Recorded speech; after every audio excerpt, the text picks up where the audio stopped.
Manjeshwaram MLA AK Ashraf സ്പോട്ടിലുണ്ട്. അദ്ദേഹം നമ്മളോട് സംസാരിക്കും. AK അഷ്റഫ്, നമുക്ക് അറിയേണ്ടത് ആ മാർക്ക് ചെയ്ത ഭാഗത്തെ മണ്ണ് നീക്കി തുടങ്ങിയോ? എത്ര സമയമെടുക്കും ആ 8 മീറ്റർ താഴ്ചയിലേക്ക് കുഴിച്ചെത്താൻ?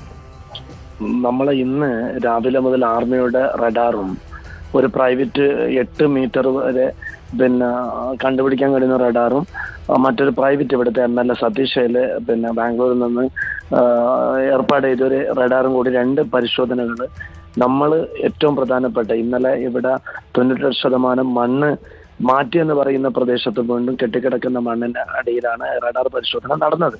അതിനിടയിൽ ഞാനും കോഴിക്കോട് MP ഒക്കെ അവിടെ ഇങ്ങനെ ലൈവായി നിൽക്കുകയാണ്.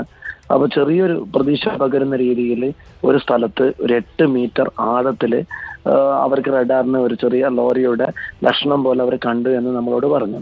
നമ്മളൊക്കെ പ്രതീക്ഷയോടുകൂടി അത് ആഴത്തിൽ 8 മീറ്റർ പരിശോധിച്ചപ്പോഴും അത് നമുക്ക് പ്രതീക്ഷ പകരുന്ന രീതിയിലല്ല.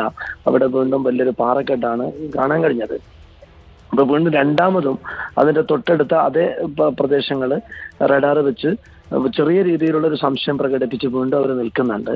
അതുകൂടി നമുക്ക് ഒരു പ്രതീക്ഷ പകരുന്ന രീതിയിലുള്ള ആഴത്തില് എല്ലാ ഇറ്റാച്ചി കേന്ദ്രീകരിച്ചിട്ടുള്ള അതിന്റെ ആഴത്തിലുള്ള മണ്ണെടുപ്പ് തുടരുകയാണ്. ശ്രീ AK അഷ്റഫ്, ഇനിയുള്ള അടുത്ത 1 മണിക്കൂർ വളരെ നിർണായകമാണ്. ആ മണ്ണിനടിയിൽ ആ വലിയ പാറക്കഷണങ്ങളൊക്കെ വീണ് കിടക്കുന്ന മൺകൂനയ്ക്കിടയിൽ നമ്മുടെ അർജുൻ ആയിരിക്കും എന്ന ഒരു പ്രതീക്ഷയോടെയാണ് ലോകമെമ്പാടുമുള്ള മലയാളികൾ കാത്തിരിക്കുന്നത്. ഒരുപാട് പേർ ഇപ്പോൾ റിപ്പോർട്ടറിലൂടെ തത്സമയം അവിടുത്തെ വിവരങ്ങൾ അറിഞ്ഞുകൊണ്ടിരിക്കുകയാണ്. അതുകൊണ്ട് അങ്ങയുടെ വാക്കുകൾക്ക് വളരെ പ്രാധാന്യവുമുണ്ട്. തീർച്ചയായും നമ്മളും അതേ പ്രതീക്ഷയിലാണ്. ഇനിയുള്ള ഈ 1 മണിക്കൂർ അപ്പൊ പെട്ടെന്നുള്ള കാലാവസ്ഥ മാറുന്നുണ്ട്. നല്ല ശക്തമായ മഴ, മണ്ണിടിച്ചിൽ ഇതൊക്കെ വരുമ്പോൾ നല്ല ഇതിന്റെ രക്ഷാപ്രവർത്തനം നടക്കുന്ന പെട്ടെന്ന് നിലച്ചു പോകുന്ന ഒരു അവസ്ഥയും കൂടി ഉണ്ടാകുന്നുണ്ട്. ഇപ്പൊ അത് കഴിഞ്ഞ അതിന്റെ നേരെ ഓപ്പോസിറ്റ് നമ്മൾ സംശയിക്കുന്ന ഈ ഒരു ക്യാൻറ്റീൻ തട്ടുകടയുള്ള സ്ഥലത്തു കൂടി നമ്മൾ ചൂണ്ടിക്കാണിച്ച് പറഞ്ഞതാണ്. അതുകൂടി ഏതായാലും 1-2 മണിക്കൂർ കൊണ്ട് നമുക്ക് എന്തായാലും ഇന്നലെ മുതൽ നമ്മൾ പ്രാർത്ഥിക്കുന്നത് പോലെ, ലോകത്തിലെ മുഴുവൻ മലയാളികൾ പ്രാർത്ഥിക്കുന്നത് പോലെ നമ്മൾ അർജുനെ കണ്ടെത്താൻ കഴിയുമെന്നുള്ള ഒരു പ്രതീക്ഷയിൽ ഇപ്പോഴും ഇവിടെ നിൽക്കുകയാണ്.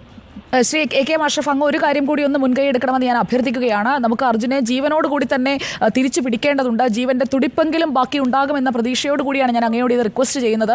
അവിടെ എല്ലാ വൈദ്യസഹായവും എല്ലാ സംവിധാനങ്ങളും തയ്യാറാക്കി നിർത്താൻ കൂടി അങ്ങൊന്ന് മുൻകൈ എടുക്കണമെന്ന് ഞാൻ അങ്ങയോട് അഭ്യർത്ഥിക്കുകയാണ്. അവിടെയുള്ള സതീഷ് സെയിലിനോടൊക്കെ പറഞ്ഞ് എല്ലാ സംവിധാനവും തയ്യാറാക്കി നിർത്താൻ, അത് എപ്പോൾ വേണമെങ്കിലും, അതായത് കുഴിച്ച് കിട്ടുന്നത് നമ്മുടെ ലോറിയാണെങ്കിൽ അതിൽ ബർത്തിൽ ഉറങ്ങിക്കിടക്കുകയായിരുന്നു അർജുൻ ഇതിനെ അതിജീവിച്ച് തിരിച്ചു വരുമെന്ന് തന്നെയാണ് ഇപ്പോഴും പ്രതീക്ഷിക്കുന്നത്. അതുകൊണ്ടാണ് ഞാൻ അങ്ങയോട് ഇത് റിക്വസ്റ്റ് ചെയ്യുന്നത്.